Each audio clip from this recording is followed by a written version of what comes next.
Hello, hari inkuru nziza tugiye kubagezaho kuri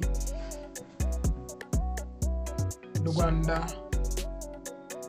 Today TV, aho tugiye kubagezaho iyi nkuru ivuga kuri amakimbirane yari yadutse hagati ya Miss Mutesi Jolly n'umuhanzi wa Munya-Uganda bita Bebe Cool.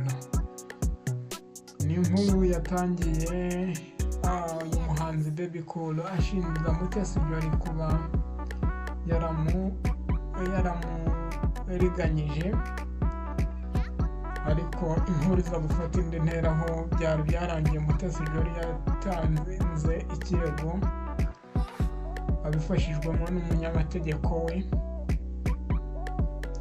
Then Bebe Cool akakomeza kugenda agaragaza ko nawe afite ibimenyetso simusiga azashira hanze, bikomeza kugenda bifata indi ntera nibwo General Muhoozi Kainerugaba, umuhungu wa Perezida Yoweri Kaguta Museveni, yabyinjiragamo.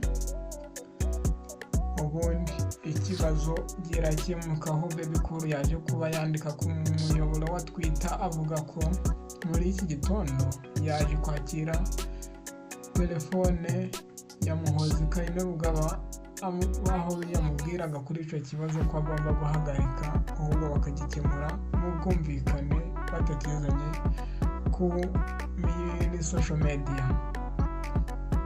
Ngayo nguko rero umuriro wari watse, ariko Muhoozi arawushoje, dore ko ngo bombi yaba Bebe Cool yaba Mutesi Jolly abafata bose nk'umuryango we.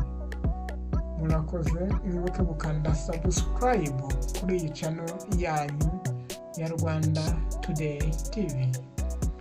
Ciao, ndabakunda, murakoze cyane.